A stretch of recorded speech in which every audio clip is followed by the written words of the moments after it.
Welcome, ladies and gentlemen, to Island Theater at the Library. You are now in the center of the free world. We can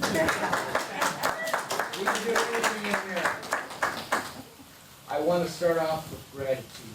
We're grateful for you for coming down to share. So, your donations are important to us. Thank you so much. We really appreciate you coming down to be with us. If you haven't signed up for our mailing list, there's a sheet out there. We only send out once a month, but we'd love to keep in touch with you. And now, without further ado, I give you The Belle of Amherst by William Luce.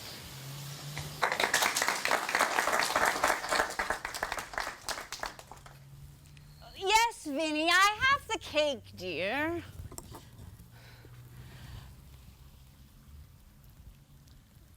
This is my introduction. Black cake. Forgive me if I'm frightened. I never see strangers and hardly know what I say. My sister Lavinia, she's younger than I, says I tend to wander back and forth in time, so you must bear with me. I was born December 10th, 1830, which makes me 53. Welcome to Amherst. My name is Emily Elizabeth Dickinson. Elizabeth is for my Aunt Elizabeth Dickinson Currier. She's my father's sister. Oh, how the trees stand up straight when their Aunt Libby's little boots come marching into town. She's the only male relative on the female side. Dear Aunt Libby. She'd look perfectly at home in a Greek chorus. But I don't use my middle name anymore since I became a poet. Professor Higginson, the literary critic, he doesn't think my poems are, well, no matter. I've had 7 poems published, anonymously to be sure, so you see why I prefer to introduce myself to you as a poet. Here at Amherst, I'm known as Squire Edward Dickinson's half-cracked daughter. Well, I am. The neighbors can't figure me out. I don't cross my father's ground to any house or town. I haven't left the house in ages. When the census taker asked my occupation, I just said, at home. The soul selects her own society, then shuts the door. Why should I socialize with village gossips? Oh, there goes one of them now, Henrietta Sweetser. Everyone knows Henny. She'd even intimidate the Antichrist. Oh, look at her. She looks more like a jar of sweetmeats every day. Oh, now she's strolling by the house trying to catch a glimpse of me. Would you like that? So I give them something to talk about. I dress in white all year round, even winter. Bridal white, Henny calls it. Dear, dear, dresses in bridal white she does every day of the blessed year, year in, year out. Disappointed in love as a girl she was. Poor creature, also very sad. And her sister Lavinia, spinster too, didn't you know? Oh, yes, stayed unmarried just to be at home and take care of Miss Emily. 2 old maids in that big house. What a lonely life to shut yourself away from good people like us. Indeed. You should see them come to the door bearing gifts, craning their necks trying to see over Vinny's shoulder. But I'm too fast for them. I've already run upstairs 2 steps at a time, and I hide there until they leave. You can imagine what they make of that. One old lady came to the door the other day to get a peek inside. I surprised her by answering the door myself. She stammered something about looking for a house to buy. To spare her the expense of moving, I directed her to the cemetery. Oh, the cake! I do all the baking here at Hampstead. I even begged the spice for that cake. My father always raved about my baking. He would eat no cake or bread but mine. The recipe is really very simple. Would you like it? I'll go slowly. Black cake, 2 pounds of flour, 2 pounds of sugar, 2 pounds of butter, 19 eggs, 5 pounds of raisins, 1.5 pounds of currants, 1.5 pounds of citron, 1/2 pint of brandy, I never knew father's best, 1/2 pint of molasses, 2 nutmegs, 5 teaspoons of cloves, mace, and cinnamon, and oh yes, 2 teaspoons of, oh, I'm sorry, am I going too fast? Just beat butter and eggs and sugar together. Add the 19 eggs, one at a time. Now, this is very important, without beating. Then beat the mixture again, adding the brandy alternately with the flour, soda, spices, and salt that you've sifted together. Then the molasses. Now, take your 5 pounds of raisins, and as you stir, slowly, then bake it for 3 hours if you use cake pans. If you use a milk pan, as I do, you better leave it in the oven for 6 or 7 hours. Everybody loves it. I hope you will. Sometimes I bake one for a neighbor and I enclose a short note that is usually so obscure no one can understand it. I heard that my little notes are becoming collector's items in the village. People compare them to see who has the strangest one. Oh, excuse me. We must be careful what we say. No bird resumes its egg. That'll keep them guessing. Oh, that reminds me, I must send a note to Mrs. Hills. She's just been admitted to the Maplewood Infirmary. Surgeons must be very careful when they take the knife. Underneath their fine incisions stirs the culprit, life. That'll cheer her up. I'm told one woman in Amherst is imitating me now. Probably Clarissa Cartwright. Just what Amherst needs, another eccentric. I do have fun with them, my menagerie. I guess people in small towns must have their local characters. And for Amherst, that's what I am. But you know something? I enjoy the game. I've never said this to anyone before, but I'll tell you. I do it on purpose. The white dress, the seclusion, it's all deliberate. But my brother Austin, he knows. He says, "Emily, stop your posing." Well, Austin knows me through and through, as no one else does. Father and mother never understood me. And Vinny doesn't know me either. Austin and I are unlike almost anyone, and therefore more dependent on each other for delight. But I do think sometimes the stories about me distress him. In a way, the stories are true. Oh, I believe in truth, but I think it can be slanted just a little. Do you know what I'm saying? Tell all the truth, but tell it slant. Success in circuit lies, too bright for our infirm delight, the truth's superb surprise. As lightning to the children eased with explanation kind, the truth must dazzle gradually, or every man be blind. Words are my life. I look at words as if they were entities, sacred beings. There are words to which I lift my hat when I see them sitting on a page.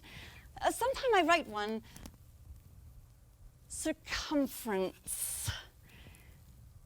And I look at its outlines until it starts to glow brighter than any sapphire.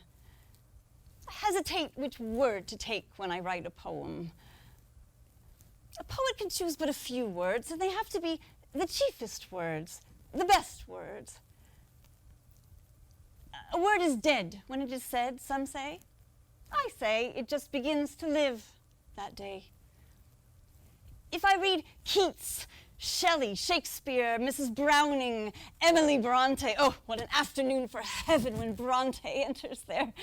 And they make my whole body so cold, no fire can ever warm me. I know that is poetry. Have you ever felt that way? If I feel physically as if the top of my head were taken off, I know that is poetry. These are the only ways I know it. Is there any other way? My friend, Helen Hunt Jackson, oh, you love her. She's moved to Colorado. Helen is a fine scholar of words and a well-known writer. You may have read her book, Ramona. She has the facts, but not the phosphorescence. Oh, phosphorescence. Now there's a word to lift your hat to. Can you spell it? Phosphorescence. To find phosphorescence in that light within is the genius behind poetry. We have an Irish girl who has been with us for a long time, Maggie. I was here yesterday at tea when she asked me how to spell genius. Why do you ask, Maggie? No, leave the tray, dear. Oh, writing to your brother, I see. And who are you describing? Me? Oh, Maggie. G-E-N-I-U-S? Don't ask me that. I don't know what it means. Oh, but wait. Let's see what Mr. Webster says. Genius. Tutelary spirit of person, place, etc. Opposite spirit, seeking one's salvation or damnation. Persons influencing one powerfully for good or evil. Oh, he doesn't know either. And no one knows that, Maggie. No one. Thank you, dear. Do you know that every one of you is, to me, a poem? Each one a rare creation.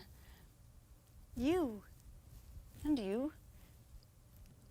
I suppose that's why I love you and you love me, whether we realize it or not. I discovered that secret a long time ago about the souls of people. And I thought being a poem oneself precluded the writing of poems, but I saw my mistake. The poets light but lamps themselves go out. But the light goes on and on.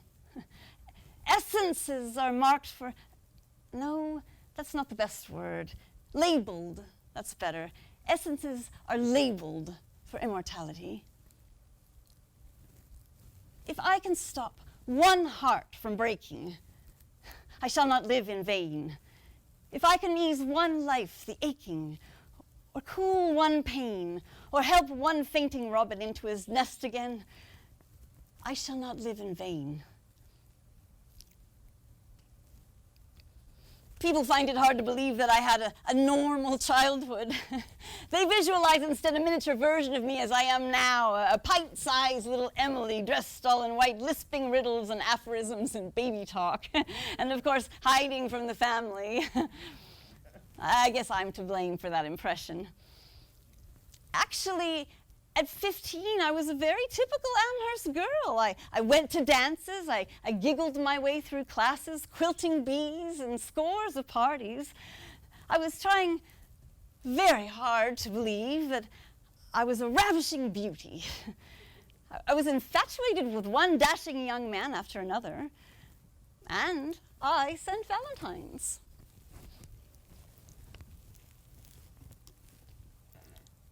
Austin, how many valentines have you received?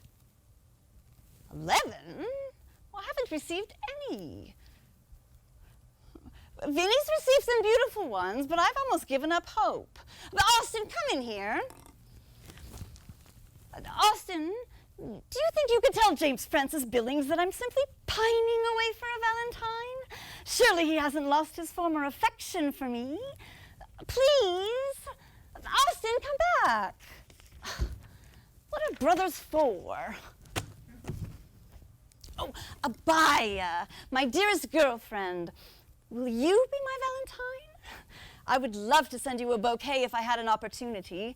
And you could press it and send it, and write under it, the last flowers of summer. Wouldn't it be poetical?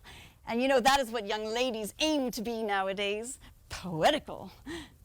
I am growing handsome very fast indeed. I expect I shall be the Belle of Amherst when I reach my 17th year. I don't doubt that I shall have perfect crowds of admirers at that age. Then at dances, how I shall delight to make them await my bidding, and with what delight shall I witness their suspense while I make my final decision. Why, James Francis Billings! Excuse me, Mother. What handsome whiskers! How have you been? I'm well, thank you. Oh, thank you. It's a Goatee Lady's book pattern. So perfect for dancing. Oh, you don't like dancing? I'm well, thank you. Yes, isn't it? July is such a glorious month. Yes, delicious refreshments. Did you sample the rhubarb cupcakes? I baked them myself. Oh, you don't like rhubarb? I see. Oh, yes, I adore cooking. Mother says I'm any man I marry will... Oh, my sister? Oh, Lavinia as well, thank you. Yes, I'll tell her. Mr. Billings? Mr. Billings, how do you like going to school in Ipswich Cemetery? Oh, seminary. It seems he found the pretty girl in yellow. Father's house and my garden. This is my world. And for my companions, I have the hills and the sundown and my dog Carlo, large as myself, that Father bought me. These are better than beings because they know but don't tell. And the noise in the pool at noon excels my piano. You see, I've never had to go anywhere to find my paradise. I found it all right here, the only world I wanted, right here in Amherst, Massachusetts. Massachusetts. Now there's a word to lift your hat to. Paradise is no journey, because it's within. But for that very cause, it's the most arduous of journeys. I travel the road into my soul all the time. I dwell in possibility, a fairer house than prose, more numerous of windows, superior for doors. Of chambers are the cedars, impregnable of eye, and for an everlasting roof, the gable of the sky. Of visitors, the fairest. For occupations, this, the spreading wide my narrow hands to gather paradise. Nature is the highest art, don't you think? Why, just to see the summer sky is poetry. Summer. The orchard is full of blue jays. To see them follow the hose for a drop of water is a touching sight. They won't take it if I hand it to them. They run and shriek as if they were being assassinated. But oh, to steal it. That is bliss. In June, without fail, the circus comes to town. It passed the house last night. I watched it until 3:30 in the morning. Vinny, Maggie, Vinny, the wagons, they're here. Tell Maggie. They said, hoy, hoy, to their horses. Still, I feel the red in my mind, though the drums are gone. For a while, Algiers was outside my window. Yes, Algiers. I've never seen such heat. The sun beat down so today. I think everything will get ripe, so it can be autumn tomorrow.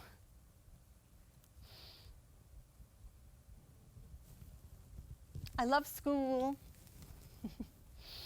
I love the start of school in the fall. My girlfriends had such a good times together. Abaya Root, Sarah Tracy, Abby Wood, Emmeline Kellogg, Emily Fowler. Social graces with Miss Woodbridge. Knees straight, girls. Shoulders back. Very good, Miss Dickinson. Thank you, Miss Woodbridge. During my last semester, we girls formed a Shakespeare Society. It was my idea. We invited the boys. That was my idea, too. At our first meeting, we were to read The Tempest. Good afternoon, Tutor Kroll. You want us to take all our copies and cross out questionable passages? What do you mean, questionable, Tutor Kroll? Decency? Oh, but what good is crossing them out going to do? I've already read them, and so has Abby and Jenny, haven't you, girls? Anyway, how do we dare edit Shakespeare, Mr. Kroll? Well, I disagree. In Hamlet, it says there's nothing either good or bad, but thinking makes it so. Besides, I don't want marks in my book. Oh, All right, you boys do as you like, but we girls don't think there's anything wicked in Shakespeare, and if there is, we don't want to know about it. We shall read everything, Tutor Kroll, naughty in words and all. Come on, girls. Monster, I do smell a horse piss, at which my nose is in great indignation. Lady, shall I lie in your lap? No, my lord. I mean, my head upon your lap? Aye, my lord. Did you think I meant country matters? I think nothing, my lord. That's a fair thought to be lie between maids' legs. What is, my lord? Nothing. What was thy cause? Adultery? Thou shalt not die. Die for adultery. No. The wren goes to it, and the small gilded fly does lecher in my sight. Let copulation thrive! How about that, Mr. Kroll? The clock stopped this afternoon during a... Do you hear those bells? Well, that's the First Congregational Church, a funeral. Ah, it must be Jenny Hitchcock's mother. So there's one orphan more. Vinny went to the service, just got back. She said while the minister prayed, a hen with her chicks came up and tried to fly into the window. I suppose the dead lady used to feed them and they wanted to bid her goodbye. I don't know why it is, but it doesn't seem to me that I shall ever cease to live on earth. I can't imagine with the farthest stretch of my imagination my own death scene. This me that walks and works must die some fair or stormy day. It's not that I'm afraid to die. Death is an old friend to me. I made his acquaintance in my childhood. So many friends died young and were carried past our house to the burial ground. Ellen Mary Kingman, the Packard girls, Abby Ann Haskell, James Francis Billings, who didn't like rhubarb. There's been a death in the opposite house, as lately as today. I know it by the numb look such houses have always. The neighbors rustle in and out, the doctor drives away. A window opens like a pod, abrupt, mechanically. Somebody flings a mattress out.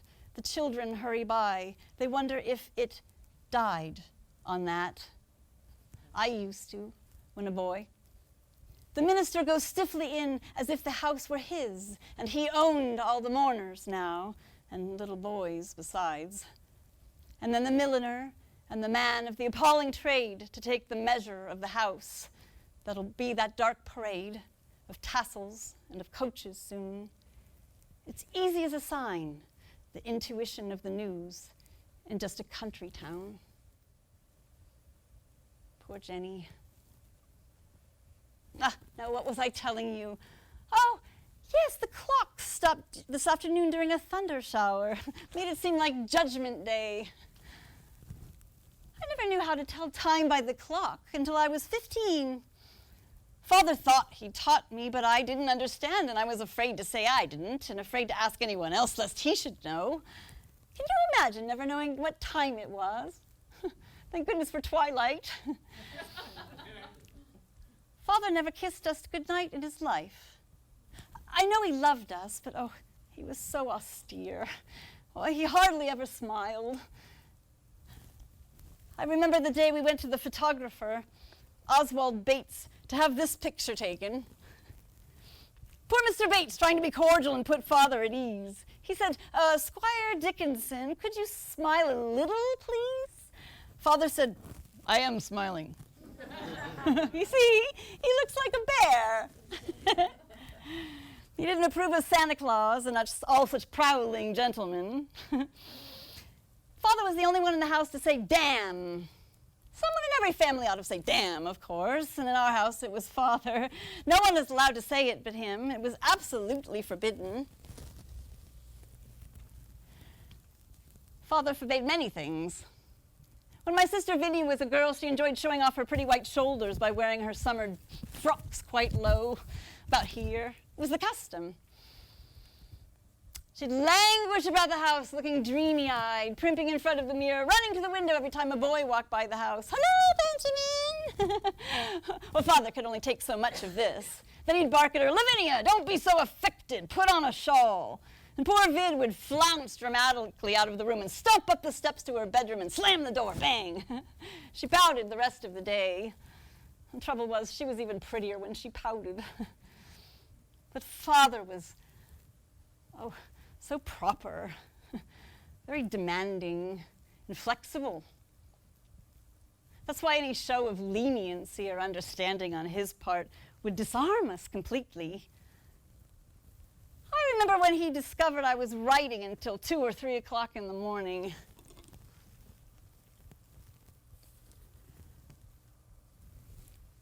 "Oh, but Father, I thought you were asleep." "Well, but this is the only time the house is quiet, Father. Is it really 2 o'clock in the morning that late?" "Oh, well, Vinny snores like a poker and a shovel and a pair of tongs." "Okay, I understand, Father. Yes, I know you have a rule about early rising, but I haven't missed one morning, have I, Father?" "Well, I was writing." "Yes, good night, Father." "Just a poem, Father." "Now? Out loud?" "To make a prairie. A prairie, Father. To make a prairie, it takes a clover and 1 bee. 1 clover and a bee, and reverie. The reverie alone will do if bees are few." "Another one?" "Oh, yes, Father, I do. I keep my finished ones in here. I'll tell you how the sun rose, a ribbon at a time. The steeples swam in amethyst, the news like squirrels ran. The hills untied their bonnets, the bobolinks begun. Then I said softly to myself, that must have been the sun. But how he set, I know not. There seemed a purple stile that little yellow boys and girls were climbing all the while, till when they reached the other side, a dominie in gray put gently up the evening bars and let the flock away. Cancel the rule for me? Oh, thank you, Father. You see what I mean?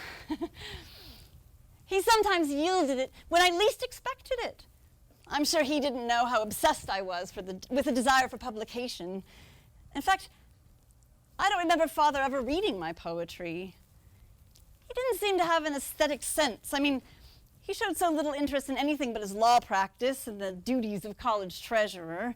Oh, like the night of Jenny Lind, the Swedish nightingale.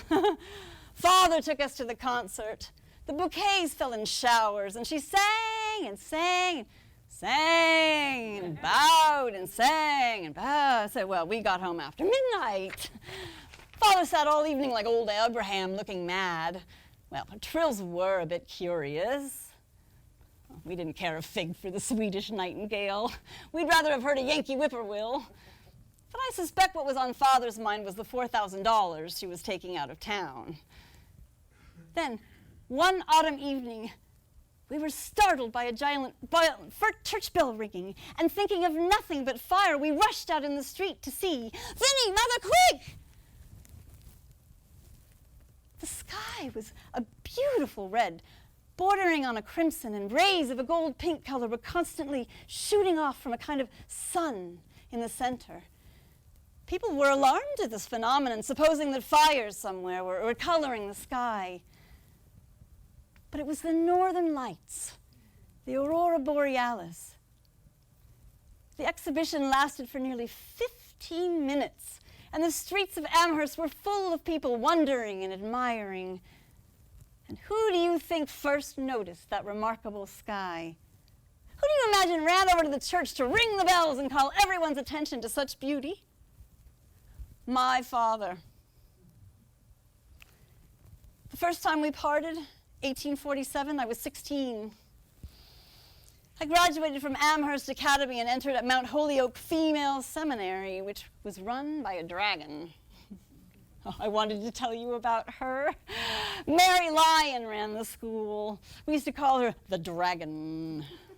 I liked Miss Lyon, even though she laid down strict rules for her girls. Unfortunately, her main concern was our spiritual health.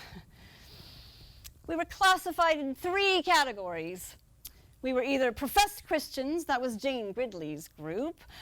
We had hope, that was Olivia Colman's group, or we were without hope. Naturally, I was in charge of that group. After Miss Lyon made a vigorous appeal for converts, the without hopes were reduced considerably. I'll never forget it. One evening, we impenitent girls were invited by the dragon to a meeting in room B, the dungeon. And we were told, bring your Bibles. I told Olivia this would happen, that Miss Lyon would ask everyone who desired to be employed in service to Christ to rise at the meeting and declare herself. Courage, Emily. Good evening, Miss Lyon. I'm sorry, Miss Lyon, but I can't rise. I know I'm the only left without hope, but the Spirit hasn't moved me yet. Well, yes, ma'am, I desire to be good.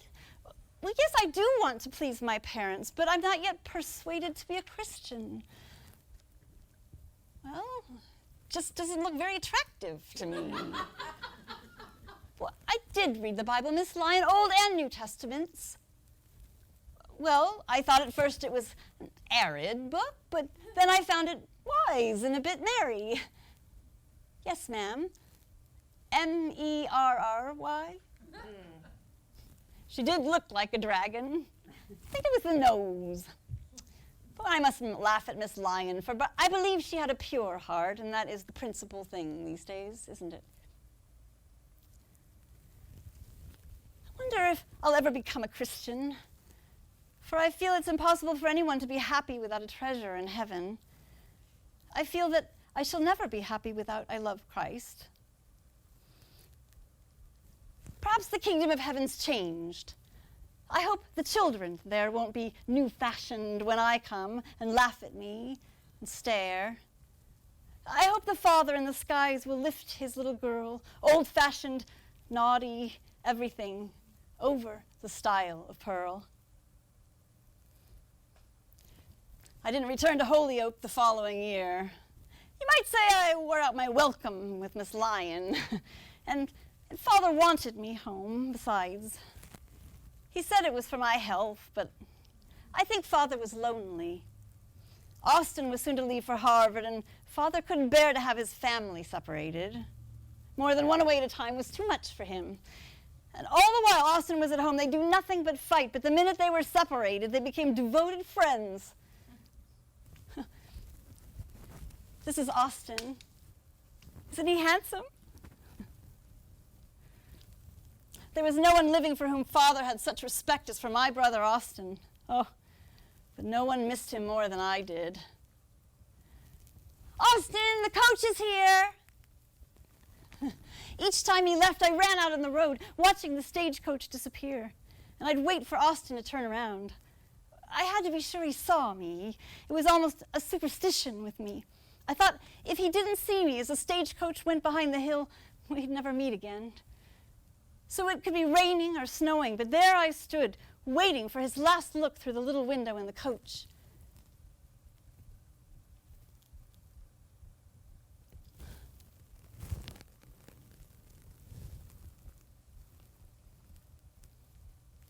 Those times feel far off now.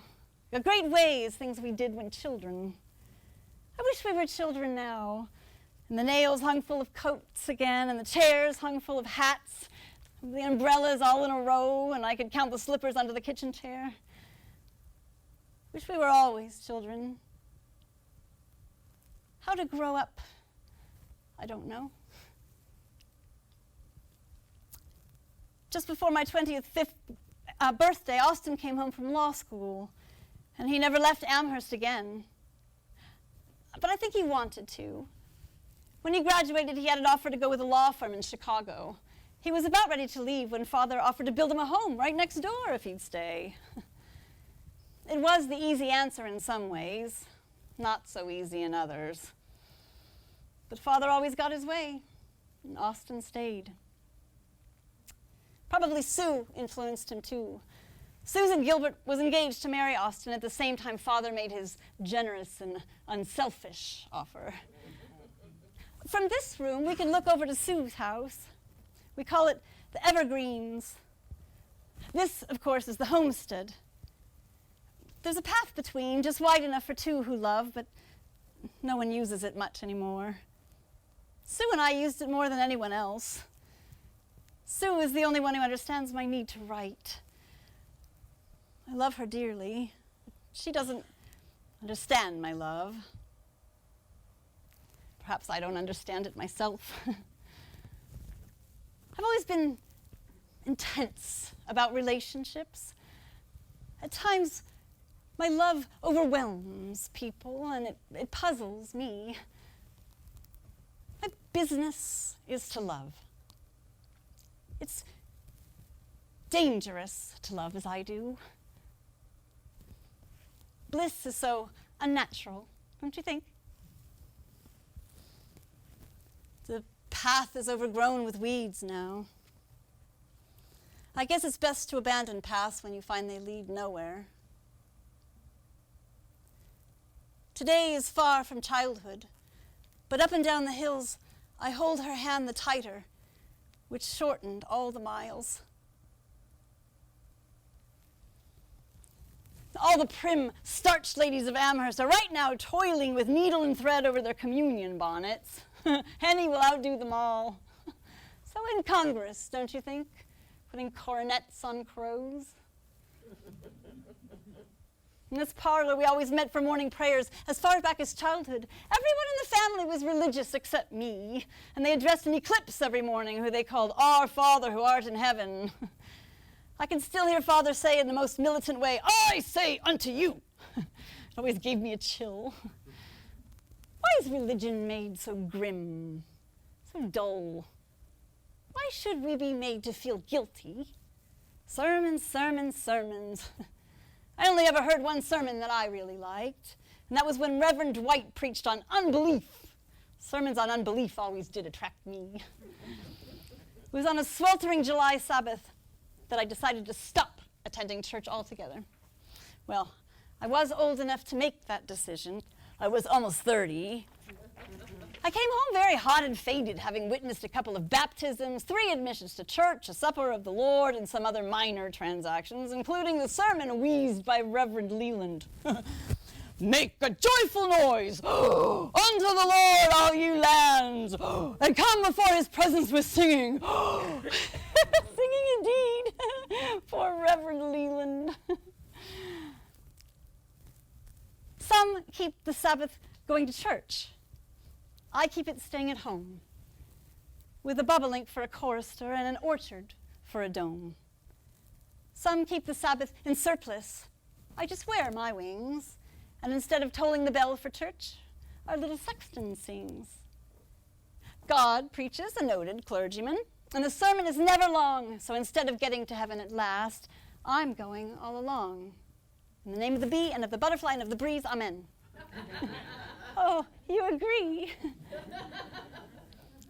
When the family went to church, I was never alone. God was sitting right there, looking into my very soul. How do you spend your evening? Vinny and I read the Springfield Republican every night. Our friend Samuel Bowles is the editor. I read the news aloud while she sews. Vinny has an odd liking for those stories of accidents where trains meet each other unexpectedly, or gentlemen in factories get their heads cut off quite unnaturally. The author relates them in such a sprightly way. Vinny finds the stories quite attractive. She was disappointed last night that there weren't more accidents. Oh, here's one you'll love, Vinny. Train hits woman on Mill River trestle. Cornelia Snell, 54. Snell was killed last Wednesday by the Belchertown Express as she struggled vainly to free her foot from a railroad switch. Her foot, Vinny. Engineer Grover W. Putnam declared, by the time I saw the poor lady and her dog, it was too late. Yes, Vinny. She leaves her husband, Noah L. Snell, and 8 children. 8 little Snells. Oh, the dog survived. It jumped clear. No, Vinny, the casket was closed. She was hit by a train. Services were held already. It says last Friday. Handley and Son in Springfield. Oh, some 60 attended. Her children are planting an evergreen in her memory near the spot. Isn't that sweet, Vinny? I wonder why she didn't take off her shoe. Vinny, she's asleep. Vinny's one big passion is cats. Unfortunately, mine is birds. And now she's a new cat, Drummy Doodles. Catches a mouse an hour. We call it the minute hand. Look at that! Feathers all over the orchard. They're floating everywhere.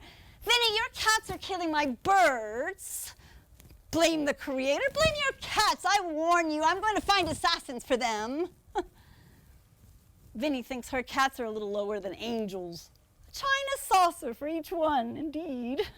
If she had her way, they'd dine on sherry and hummingbird cutlets every night. It's so weird and so vastly mysterious. Vinny sleeps by my side. Her care is in some way motherly. But if we had come up for the first time from 2 wells where we had been bred, her astonishment would be greater at some things I say, like Father was. Mother was different. Mother didn't care for thought. Consequently, she never listened to a thing I said.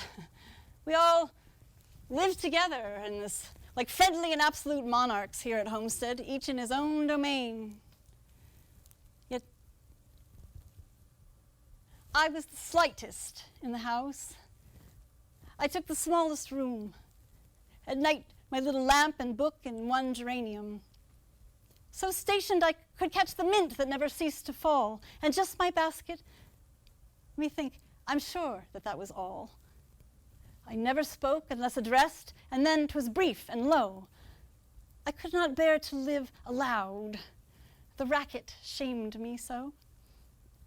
And if it had not been far, and anyone I knew were going, I had often thought how noteless I could die. Oh, one thing I forgot to tell you about the black cake. Be sure you place a shallow pan of water in the bottom of the oven and then remove it during the last hour of baking. I knew I'd left something out. Do you read the Atlantic Monthly? In the April issue 1862, an article appeared inviting young writers to submit their work. Charge your style with life, said the author, Thomas Wentworth Higginson. This was what I was waiting for. Sue agreed. We spent days trying to find just the right poems to send, but Sue thought Father would disapprove.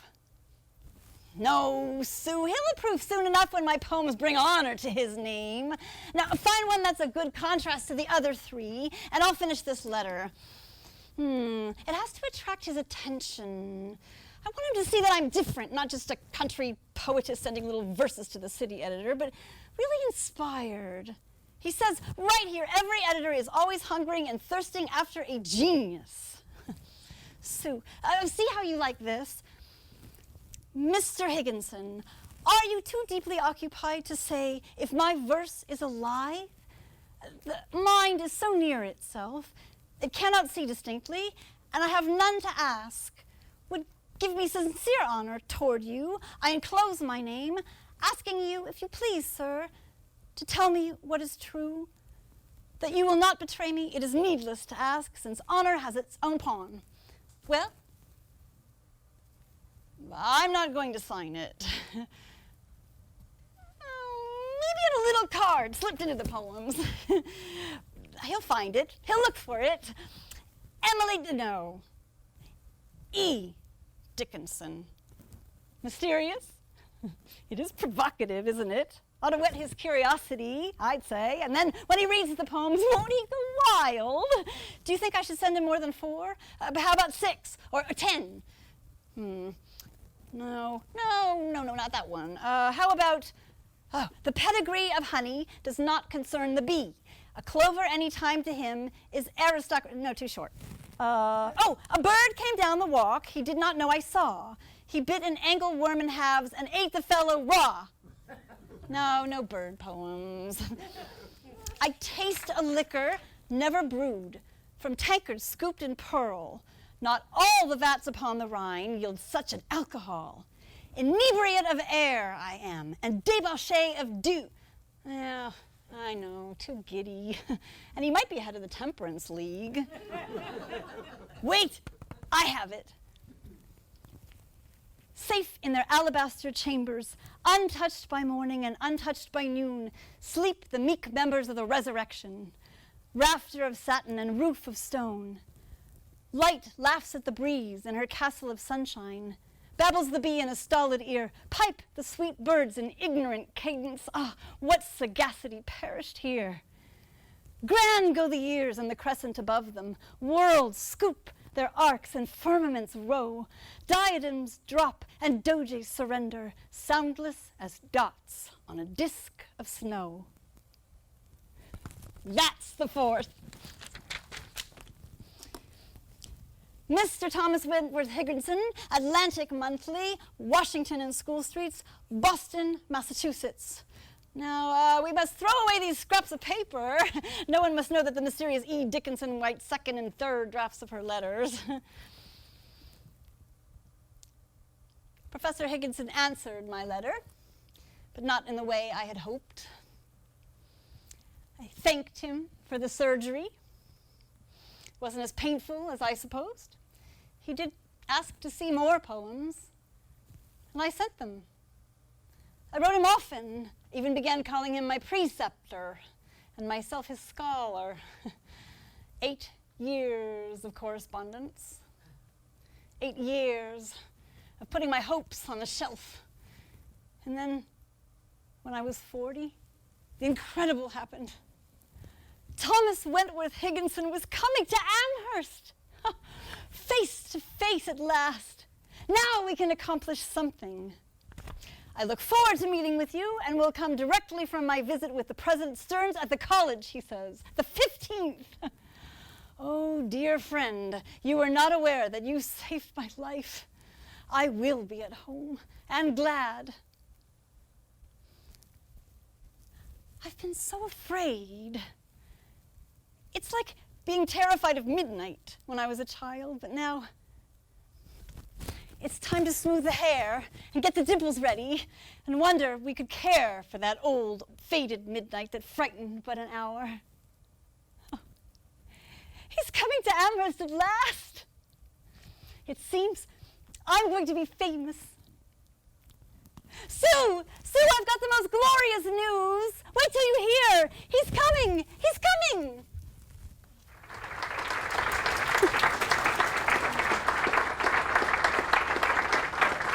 Maggie, watch for Mr. Higginson. I'll be upstairs. Oh, momentousness is ripening. Oh, surely this is the day. Maggie, when he comes, ask him to wait in the parlor. Oh, Mr. Higginson. How is Mrs. Higginson? No. Oh, good noon, Miss Professor Higginson. How is dear Mrs. Higginson?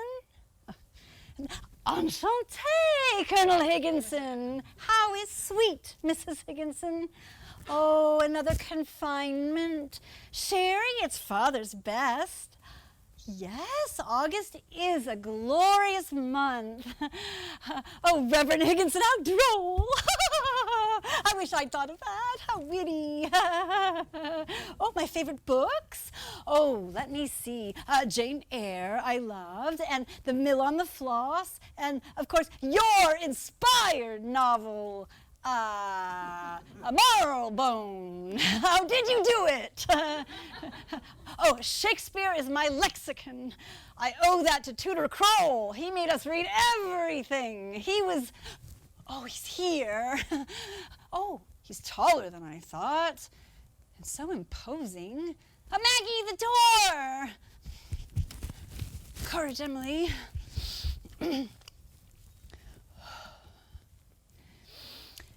Mr. Higginson, how long are you going to stay? Oh, why has it taken 8 years? I know you've been busy, and then you were away in the war, the Civil War, wasn't it? War to me is so oblique. I can't grasp it. My wars are laid away in books. But now, to the real purpose of your visit. I've been waiting to hear from your own lips what you're planning for my poems. I have them right here, all the ones I sent you. I bound them together. I'll tell you how the sun rose. Oh, that was Sue's choice. She's my sister-in-law. That's her house over there. It wasn't what I would have chosen, but perhaps for publication, it's more appropriate, more appealing to the reading public. But you'll be the best of that, judge of that, Mr. Higginson. Now, I have many more that you might feel would be better in a printed collection. Many, well over 1,000 that you've never even read. Enough for several volumes, I should think. And I would prefer Morocco bound. Oh dear, I must apologize, Mr. Higginson. I'm not giving you a chance to say anything. But could you tell me how to grow? Or is that unconveyed, like witchcraft or melody? Well, no matter. Please feel free to choose the poems you think are best for a book. And as for publishers, I'll rely solely upon your judgment. After all, you are my preceptor.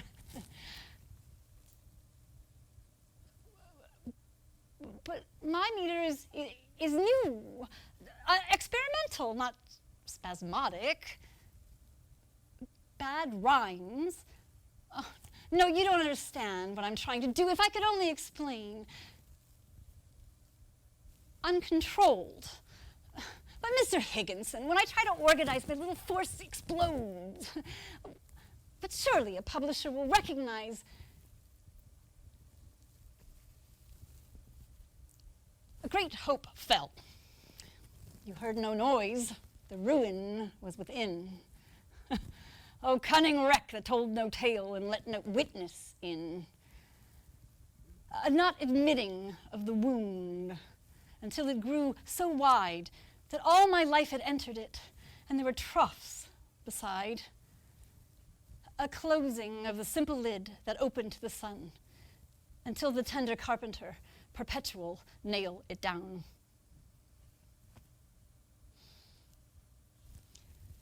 I still send him my poems, but always from his polite replies, I get the uneasy feeling that they end up in some dusty drawer in his office.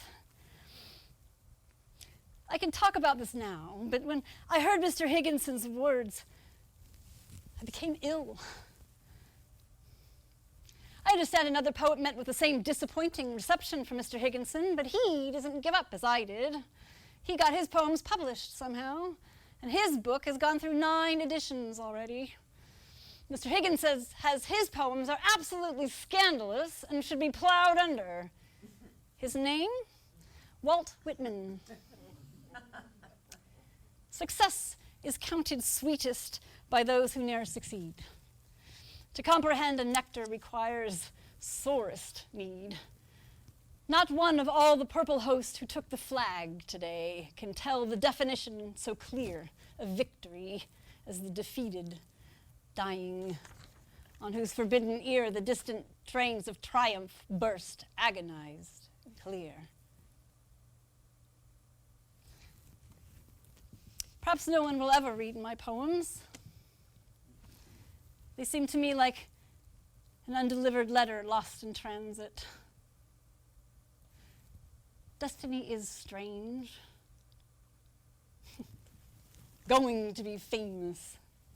Fame belonged to me. I couldn't escape her. If she didn't, the longest day would pass me on the chase, and the approbation of my dog would forsake me then. My barefoot rank is better. We never know how high we are till we are asked to rise. And then, if we are true to plan, our statures touch the skies. But do you know who came to see me recently? Helen Jackson, the writer of Facts, No Phosphorescence, you remember. She brought me a lovely selection of columbine seeds from Colorado. And of all things, she's after me to publish at this late date. She says she'll assume full charge. Helen could do it. She's very influential and aggressive. She once wrote me, "Emily, you are a great poet." Helen of Troy may die, but Helen of Colorado never.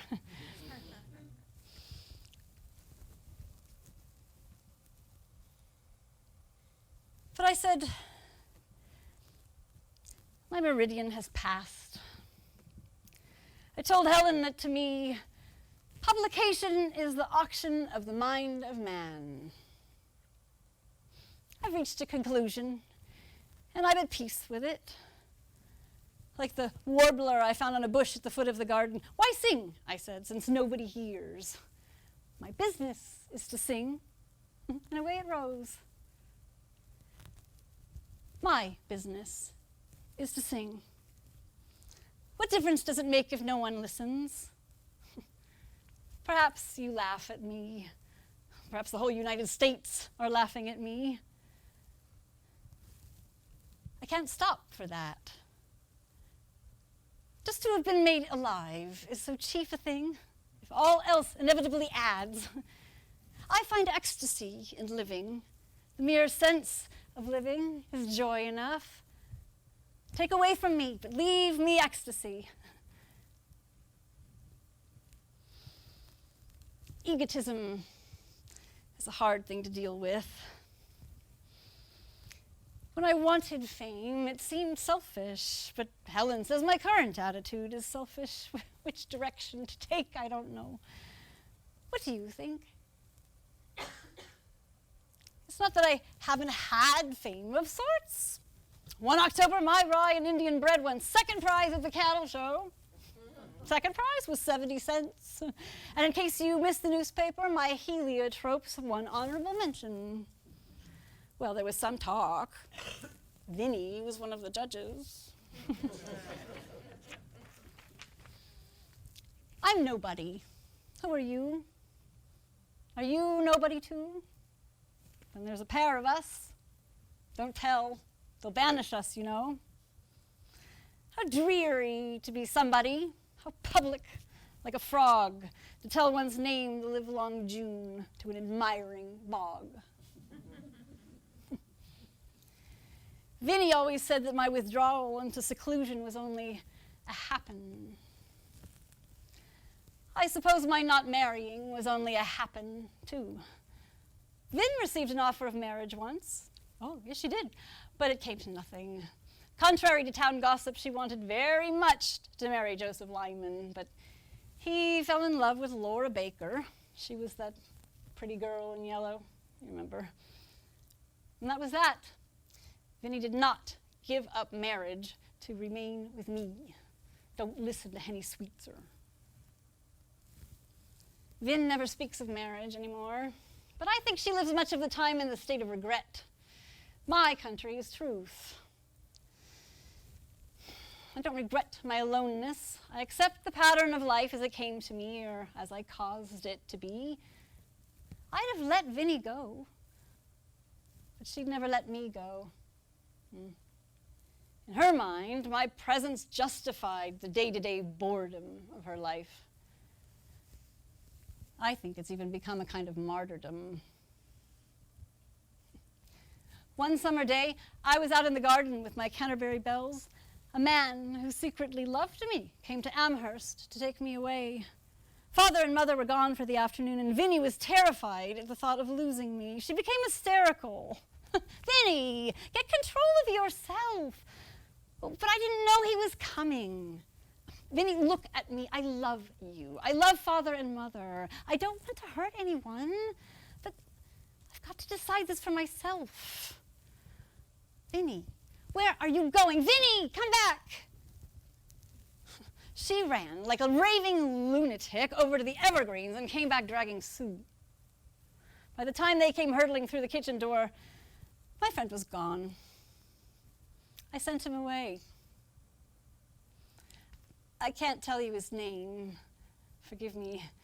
He was married. But I'll never get over Vinny. She acted as if it were the end of the world. And even though she was sorry for the things she said, do you know, she turned right around and did the same thing last year when Judge Otis P. Lord proposed to me. Just because he was 18 years older than I, Vinny once again went absolutely mad. Of course, she changed her tune when he died in March.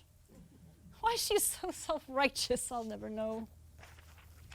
Austin is having an affair right now with, oh, I shouldn't tell you this. Well, he is. With Professor Todd's wife, Marble. She's 27 years younger than Austin. Vinny says that when Mabel walks down the aisle in church, she looks like a butterfly on a spangled journey. All the men watch. Those poor village ladies with their dimity convictions. Vinny doesn't object to that affair at all. In fact, she carries messages between them in her sewing basket. She acts like a middle-aged Cupid. Anyway, it was Judge Lord's niece, Abby Farley, who had the most to say about me. She was disgusted by our courtship. After the judge died, she called me a little hussy with loose morals, said I'm crazy about men, and insane besides. One of those is bad enough, but all three? Abby looks a little tart, but Otis said she made excellent apple pies. I guess she knows that Otis was paying me attention while his wife was still alive. Does that shock you? Oh, I know I'm plain and small, like the wren, but my hair is bold like the chestnut burr, and my eyes like the sherry in the glass that the guest leaves. I've never had but one picture taken of myself. When I was 17,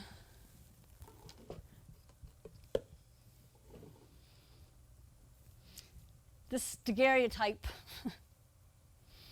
I keep it in a drawer. Plain. Now there's a word not to lift your hat to. That's Vinny's touch, the neck ribbon. She made it. Oh, I know what people say. Poor Emily, the only kangaroo among the beauty. It's any wonder I keep it in a drawer. But I'll have you know, plain or not, I had more than one suitor, and they were all married. And older than I. But there was really only one. Only one. It was in Philadelphia, years ago, that I first saw Charles Wadsworth. I was 24. I hadn't planned to tell you this. Vinny and I had visited Father in Washington while he was a congressman, and on the way home we stayed 2 weeks with the Colemans in Philadelphia. We attended the Presbyterian church where Mr. Wadsworth was minister. When I first laid eyes on him that Sunday morning, it was as if heaven's own lightning struck me. There was before me a Christ-like man. He seemed like Gabriel standing before the congregation.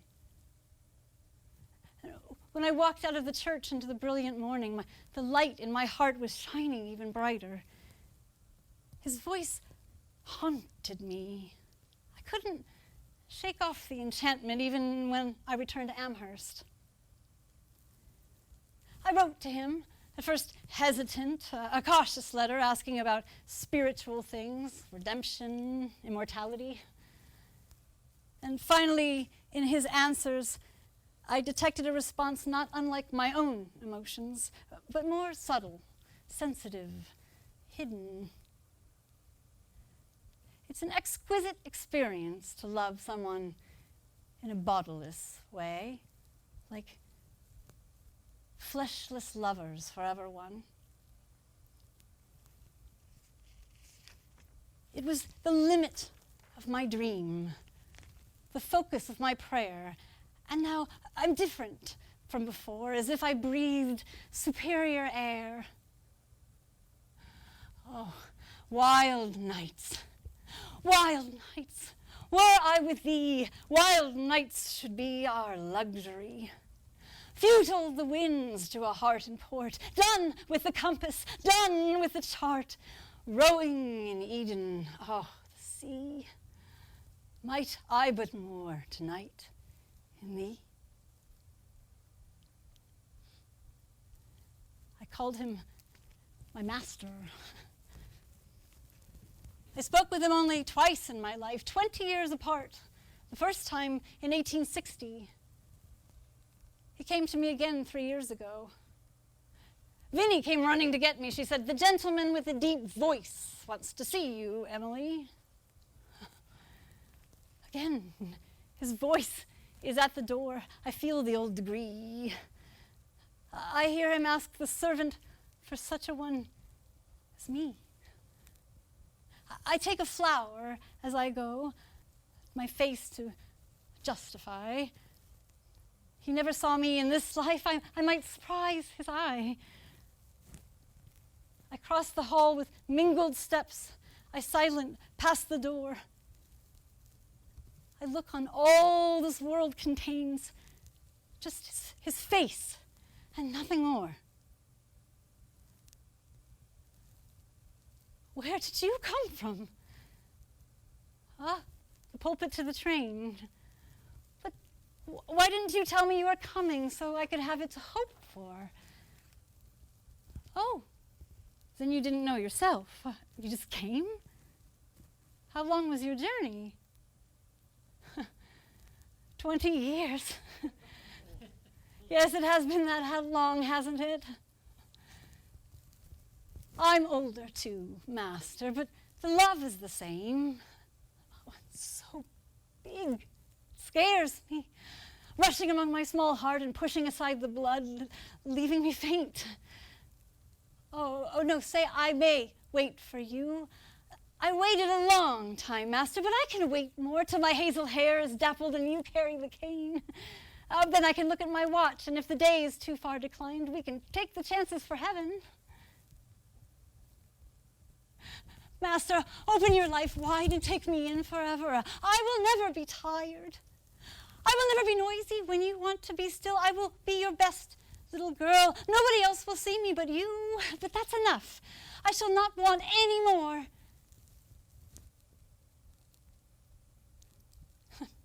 Forgive me.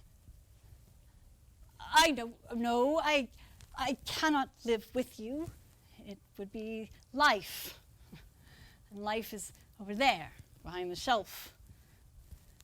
The sexton keeps the key to putting up our life. His porcelain like a cup discarded of the housewife. So we must keep apart. You there, I here, with just the door ajar that oceans are, and that pale sustenance, despair. Thank you. And I'm so moved just to look in your face while you look in mine. Will you come to Amherst again? You can't, I understand. Yes, I'm content. I shall always be content. Now,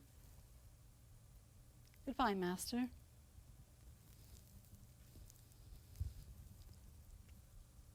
I got so I could take his name without tremendous gain. That stop sensation in my soul and thunder in the room. I got so I could walk across that angle in the floor where he turned so and I turned how? And all our sinew tore. I got so I could stir the box in which his letters grew without that forcing in my breath as staples driven to. It's easier to look behind at a pain than to see it coming. When the best is gone, I know that other things are not of consequence. The heart wants what it wants, or else it doesn't care. Last year, in April, my master died.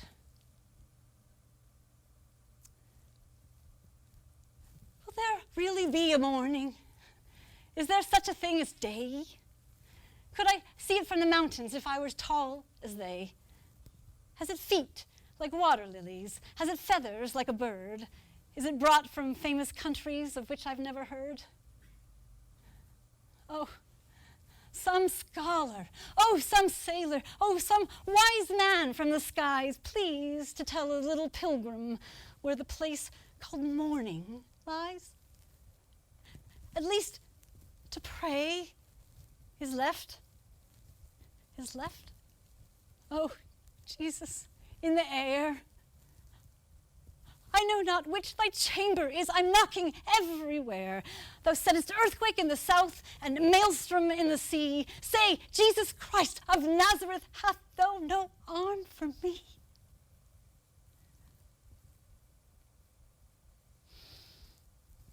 Yes, I still write poetry, but not as much as I used to. There are so few listeners, and those who should be the best listeners, like Professor Higginson, are deaf. But even yet, when I see a tall, pale snowstorm stalking through the fields and loving at my window, I find I must translate my feeling into poetry. Sometimes I put both hands on the window pane and try to think how birds fly and imitate and fail. I could make a balloon out of a dandelion, but the fields are gone. I talk of all these things with my dog, and his eyes grow meaning, and his shaggy feet keep a slower pace.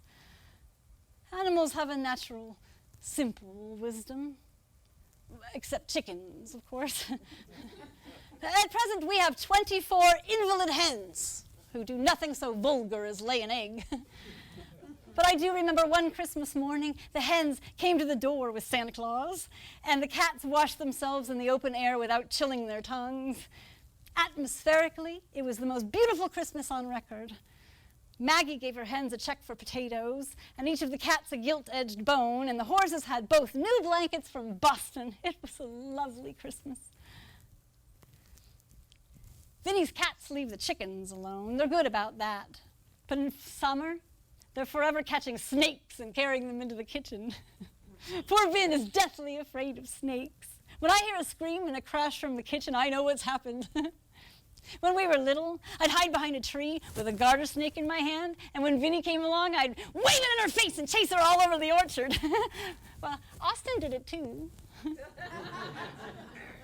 I love those little green ones. You know the ones I mean, that slide around by your shoes in the grass and make it rustle with their elbows. A narrow fellow in the grass occasionally rides. You may have met him, did you not? His notice sudden is. The grass divides as with a comb, a spotted shaft is seen, and then it closes at your feet and opens further on. He likes a boggy acre, a floor too cool for corn. Yet when a boy and barefoot, I more than once at noon have passed, I thought a whiplash and braining in the sun. When stooping to secure it, it wrinkled and was gone. Several of nature's people I know that know me, I feel for them a transport of cordiality. But never met this fellow, attended or alone, without a tighter breathing and zero at the bone. Did I tell you my father loved animals? Well, he did. He had beautiful horses. During his last winter 9 years ago, there were several snowstorms, and the birds were so frightened and cold, they sat by the kitchen door. Father went to the barn in his slippers and came back with a breakfast of grain for each and hid himself while he scattered it lest it embarrass them.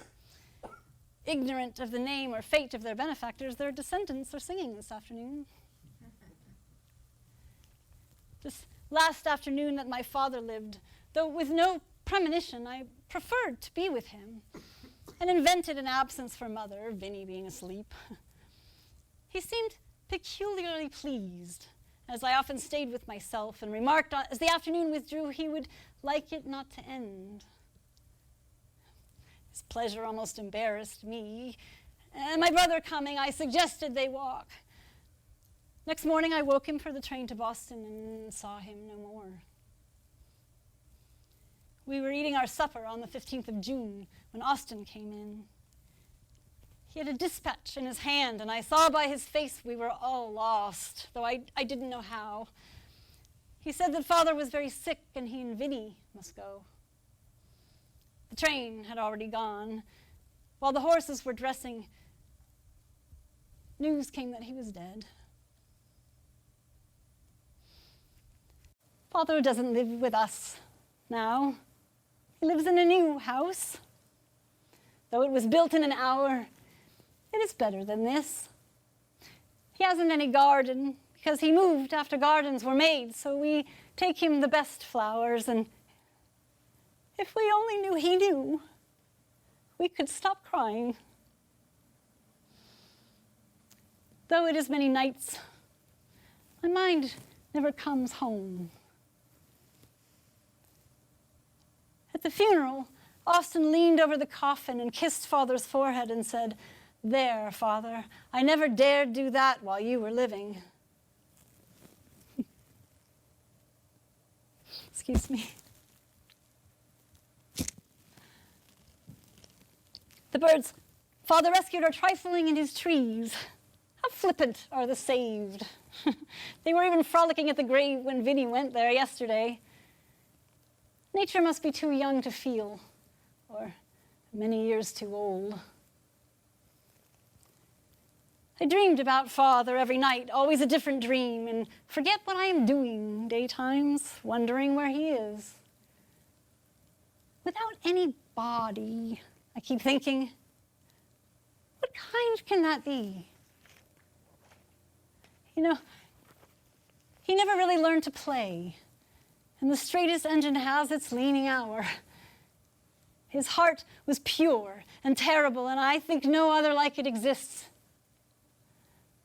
I'm glad there is immortality, but I would have tested it myself before entrusting him. Home is so far from home since my father died. My life closed twice before its close. It yet remains to see if immortality unveil a third event to me. So huge, so hopeless to conceive as these that twice befell. Parting is all we know of heaven and all we need of hell. I'll always remember Father coming home for noontime dinner. Up Main Street he'd come like a deacon, carrying his gold-headed cane and wearing his glossy beaver hat. One morning he surprised us by coming home early. We were still at our end-of-week chores. It was pandemonium. Now, the house is so quiet. It's just Vinny and me. Since Father's death, I'm worried about Vinny. She says the strangest things. She treats me as if I were a child and she my nursemaid. We had a terrible fire in Amherst on the 4th of July at night, and Vinny tried to make me believe it was only the holiday fireworks. She kept saying, "Emily, it's only the 4th of July." Well, I know a fire when I see one. And what a night that was for Mr. Frink and his noble fire brigade. It was lighter than day for a while, people running up and down Main Street shouting. It was like a theater night in London, and Mother slept through it all. Vinny's only the 4th of July. I shall always remember. I think she'll tell me that when I die, to keep me from being afraid.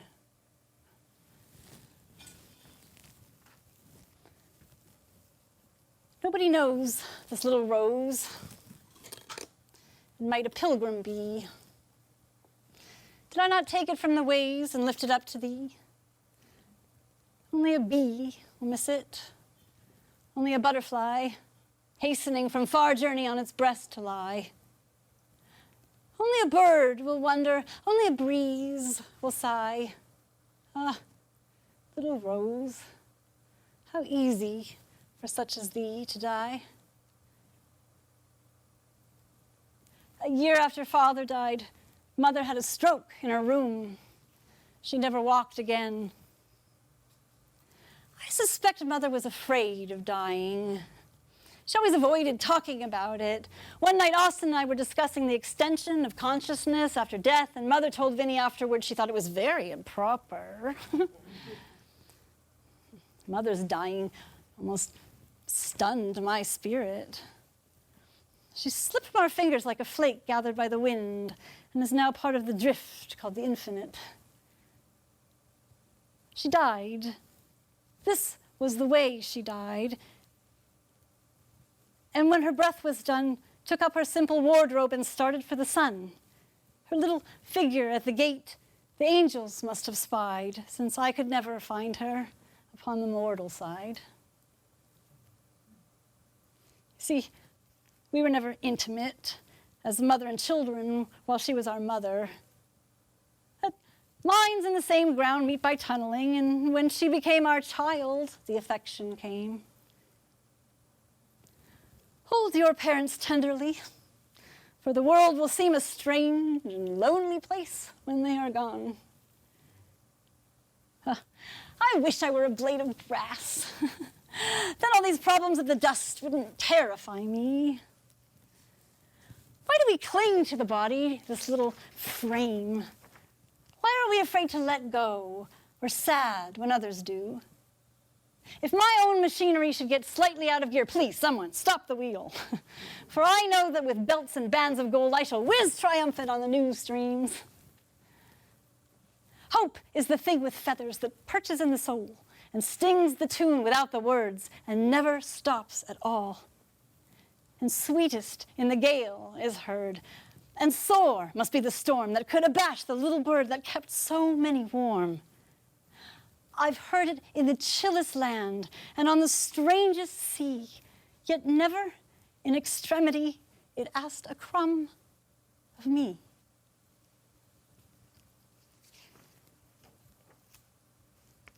Vinny says a little boy ran away from Amherst a few days ago. When asked where he was going, he replied, Vermont or Asia. What a smart little boy. I told Vinny I wanted to run away too. I think I frightened her. I sit here with my little ship cracking the time away. I rise because the sun shines and sleep is over with. And I brush my hair and I dress myself and wonder what I am and who has made me so. I tie my hat, I crease my shawl. Life's little duties due precisely, at the very least, were infinite to me. I put new blossoms in the glass, throw the old away. I push a petal from my gown that anchored there.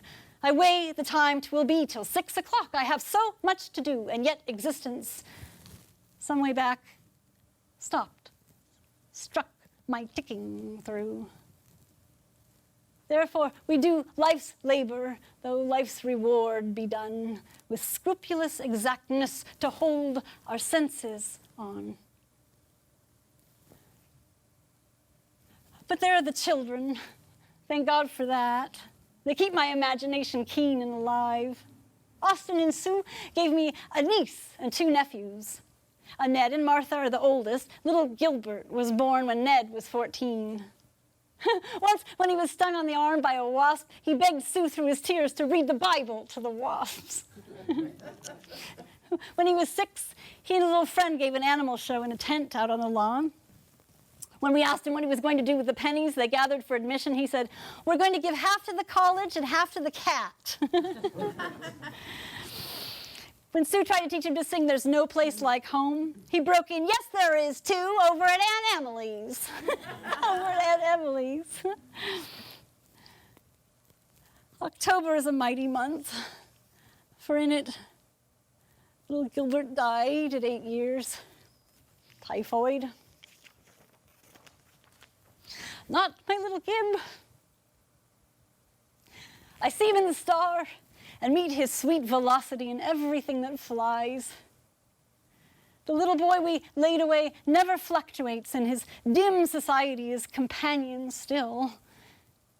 His last cry in delirium was, "Open the door, they're waiting for me."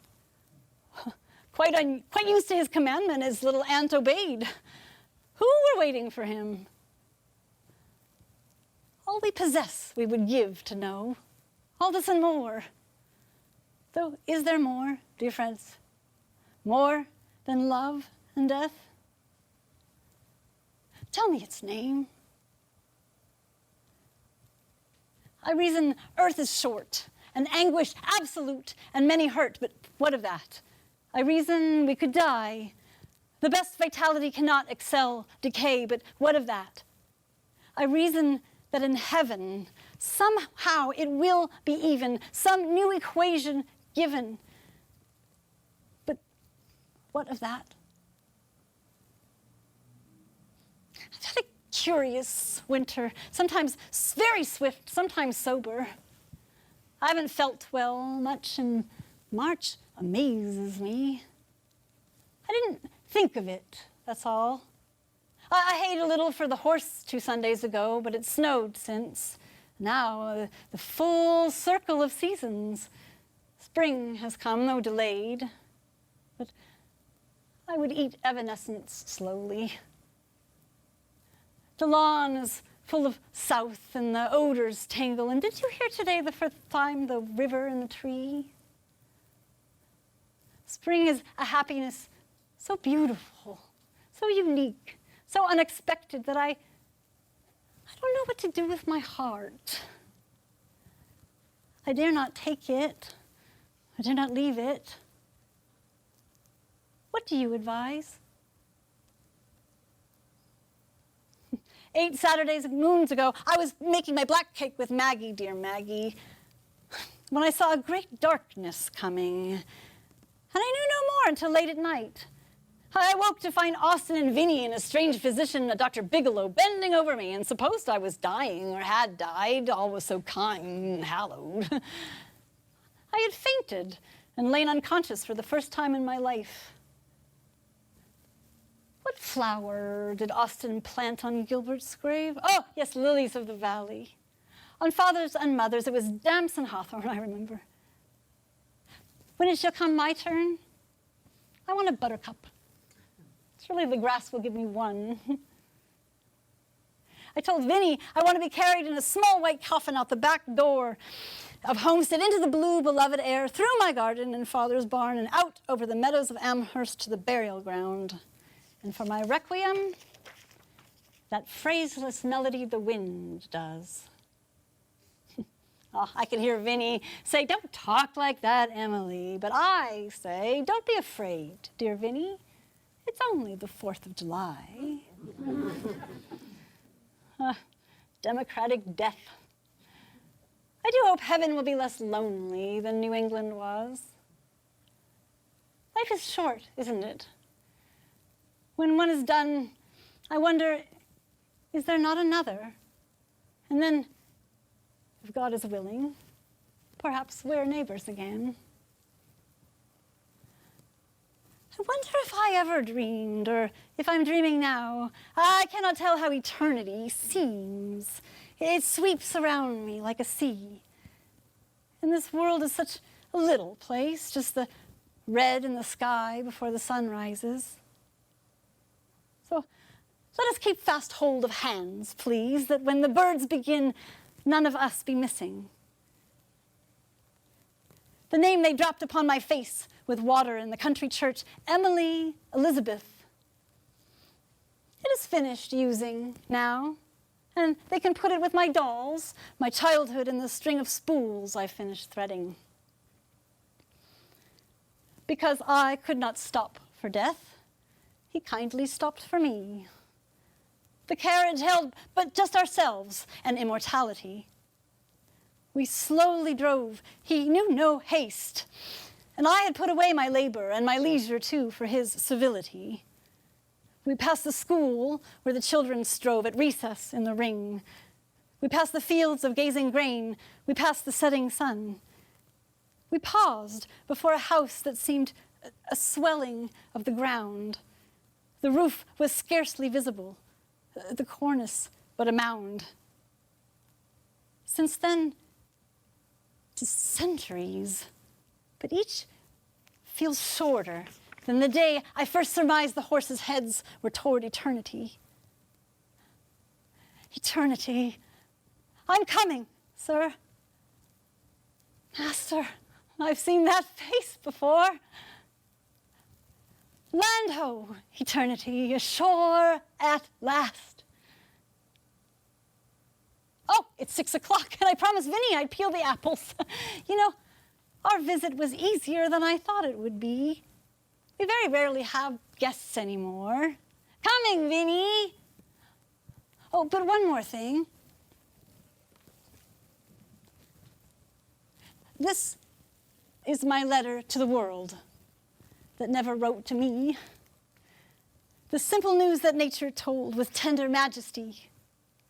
Her message is committed to hands I cannot see, for love of her, sweet countrymen. Judge tenderly of me. Oh, and when you make my cake, please tell me how you like it. And when next we meet, I'll give you my recipe for gingerbread. Gingerbread. Now there's a word to... Coming, Vinny!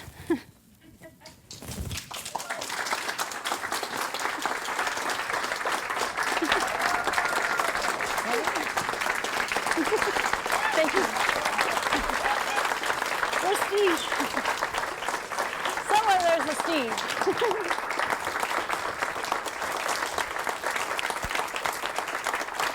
I have something for you. And Steve Stolee. Oh my goodness. Well, we have a Thank lot you. to take apart tonight. We have time for a couple of questions if anybody would like to